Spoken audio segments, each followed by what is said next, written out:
Hello दोस्तों, स्वागत है आपका मेरी नई चैनल पर। अगर आप भी सीरीज, ड्रामा और फिल्म के शौकीन हैं, तो ये चैनल आपके लिए बिल्कुल परफेक्ट है। सो आज हम एक्सप्लेन करने वाले हैं एक नई कोरियन ड्रामा। तो चलिए बिना देरी किए शुरू करते हैं। एपिसोड के स्टार्टिंग में कुछ सिपाही एक लड़की को बांधकर महाराज ली हियोन के पास लाते हैं। वहां खड़े बाकी लोग महाराज को इस लड़की को सजा देने की मांग करने लगते हैं। महाराज नीचे आते हैं और सबको बोलते हैं कि इस लड़की ने कल रात मुझे सही भोजन खिलाकर बहला दिया है, और एक तलवार निकालकर लड़की के रस्सी काटकर सबके सामने ऐलान कर देता है कि आज से ये मुख्य राज रसिया है। ये सुनकर सब लोग हैरान होते हैं, साथ में वो लड़की भी। वो इसके लिए मना करने वाली होती है, लेकिन मर जाने के डर से वो मान जाती है। ली हियन उसे ये भी बोलते हैं कि अगर उसके बनाया हुआ खाना पसंद नहीं आया या एक ही खाना बार बार बनाएगी तो भी वो मारे जाएगी। इस लड़की का नाम है योंजी और वो 2025 से आई है। ये कैसे हुआ जानने के लिए हमें 2025 में जाना होगा। कहानी 2025 में शिफ्ट होता है, फ्रांस के एक कुकिंग कंपटीशन में। ये इस कंपटीशन का आखिरी राउंड है। यहाँ विनर को 3 स्टार होटल में शेफ बनने का मौका मिलेगा। योंजी भी यहाँ है और कंपटीशन खत्म होने में 5 मिनट ही बाकी है। तभी योंजी का गैस खराब हो जाता है। अगर उसे ठीक भी करा जाए तो भी टाइम खत्म हो जाएगा। योंजी इधर उधर देखती है। किचन के सामान में उसे सूखी घास दिखती है और उसे उठाकर उसी को जलाते हुए अपना रेसिपी खत्म करती है। टाइम खत्म होते हैं। जज एक एक करके सबके डिश टेस्ट करते हैं। वो लोग योंजी के डिश के बारे में पूछते हैं।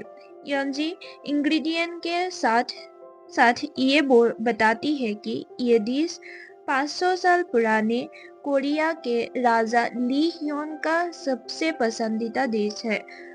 अब रिजल्ट की बारी आती है और ये कंपटीशन योंजी जीत जाती है। ये सुनकर योंजी तो बहुत ही खुश होती है, क्योंकि वो हमेशा से 3 स्टार होटल का शेफ बनना चाहती थी।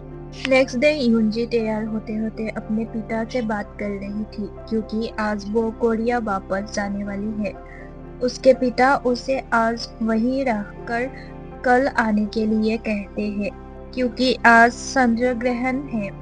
लेकिन योंजी नहीं मानती तो उसके पिता एक बुक लाने के लिए कहते हैं, जिसे उसके दोस्त फ्रांस के एक पोस्ट ऑफिस में भेज दिया है ताकि योंजी उसे ले सके।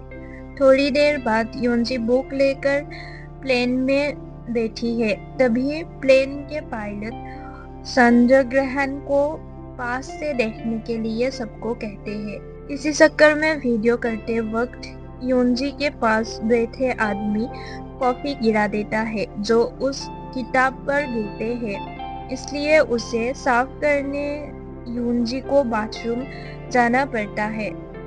किताब को सुखाते वक्त योंजी देखती है कि किताब रेसिपी की है और किताब का एक पन्ना फटा हुआ है। योंजी लास्ट पेज में लिखा पंक्ति पढ़ती है। वहाँ लिखा था कि मेरी प्रियतमा, जब तुम ये पंक्तियाँ पढ़ोगे तो सीधा मेरे बाहों में आ गिरोगे। ये पढ़कर योंजी सोचती है कि ये जरूर जैसन काल का एक रोमांटिक नॉवेल होगा। तभी हम देखते हैं कि चांद छुपने वाला है और यहाँ प्लेन हिलने लगता है। योंजी बाहर जाने की कोशिश करती है, लेकिन दरवाजा लॉक हो गया है और वो चिल्लाती है। लेकिन हम बाहर देखते हैं कि बाहर सब कुछ नॉर्मल है, यानी कि ये सब सिर्फ बाथरूम के अंदर हो रहा था। योंजी के हाथ से मांगोंगरुक किताब उड़ कर खुद खुलते हैं।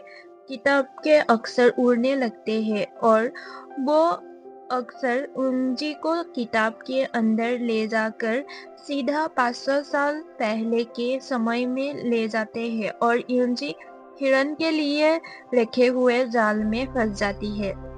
और हम ये नोटिस करते हैं योंजी के साथ उसका बैग भी है और बैग में मंगुमरुक का किताब। सीन शिफ्ट होता है। एक हिरन के पीछे कुछ सिपाही पड़े हैं। ये लोग राजा ली हियन और उनके सिपाही हैं। वो लोग हिरन का शिकार करने आए हैं। ली हियन को कुछ पुरानी यादें परेशान कर रहे हैं। उसके माँ को राजा पकड़कर किसी वजह सजा देने को कह रहे थे।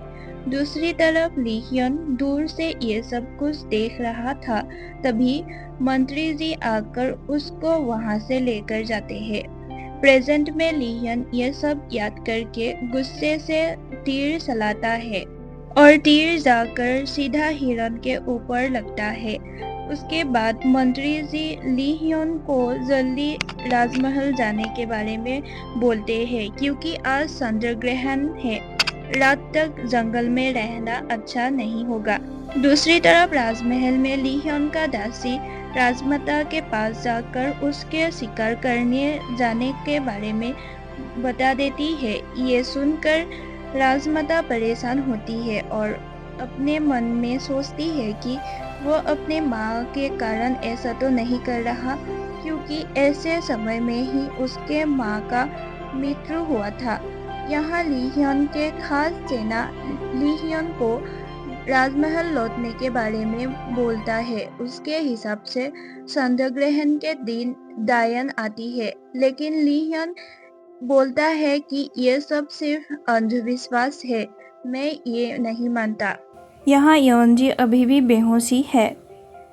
तभी योंजी को होश आता है और खुद को जाल के अंदर पाकर हैरान होती है। वो सोचती है कुछ देर पहले प्लेन में ही थी, यहाँ कैसे आ गई। दूसरी तरफ ली हियन उनके पास एक लोमड़ी को देखकर उसे पकड़ने चले जाते हो और बाकी लोग वही रह जाता है। लोमड़ी भागकर योंजी के पास जाता है और तीर जाकर पैर में लगता है और लोमड़ी वहां से भाग जाता है। इस बार तीर जाकर सीधा योंजी के जाल में लगता है, जिससे योंजी नीचे गिर जाती है। तभी वहाँ ली हियन आता है और योंजी के ड्रेस को देखकर उसे डायन समझकर तीर मारने लगता है। ये देखकर योंजी भागती है, उसके पीछे ली हियन।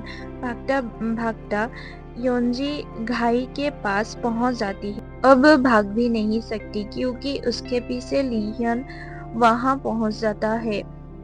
उसे आते देख योंजी अपने बैग से इलेक्ट्रिक शॉक देने वाला एक मशीन निकालती है जो सेल्फ डिफेंस के लिए यूज होता है। उस चीज को देखकर ली हियन सोचता है ये जरूर कहीं से चुराया हुआ चांदनी की चीज है और योंजी का ड्रेसिंग देखकर वो यकीन कर लेता है कि ये जरूर डायन ही है, क्योंकि तब तक लोग ये सब नहीं पहनते थे। यहाँ योंजी ली हियन के कपड़े और साथ में घोड़े के साथ देखकर सोचती है कि यहाँ जरूर किसी फिल्म या ड्रामा की शूटिंग चल रहा होगा और ये जरूर एक एक्टर है। इसलिए योंजी ली हियन को वो ड्रामा या फिल्म में है ये पूछती है, लेकिन ली हियन को तो कुछ समझ नहीं आता। उल्टा उसे डायन समझकर मारने के लिए तीर निकालता है। योंजी कहती भी है कि वो कोई डायन नहीं है, प्लेन से गिर गई थी इसलिए वो ऐसे दिख रही है, लेकिन ली हियन उसकी बात नहीं सुनता। तीर मार देने से योंजी के बैग पहाड़ से नीचे गिर जाता है, लेकिन अब ली हियन का तीर खत्म हो जाता है और वो नीचे जाकर अपने तलवार निकालता है और तलवार सीधा योंजी के गले में रख देता है। योंजी उसे मारने के लिए मना करती है, लेकिन ली हियन नहीं मानता और तलवार से मारने वाला था। तभी पीछे से कोई ली हियन पर तीर चला देता है, जिससे वो बेहोश होकर योंजी के ऊपर गिरता है, जिस वजह से दोनों एक साथ पहाड़ से नीचे गिरते हैं। इस एपिसोड का दूसरा पार्ट जल्दी ही आने वाला है। अगर दूसरा पार्ट भी देखना चाहते हो तो मेरे चैनल को सब्सक्राइब करना मत भूलना।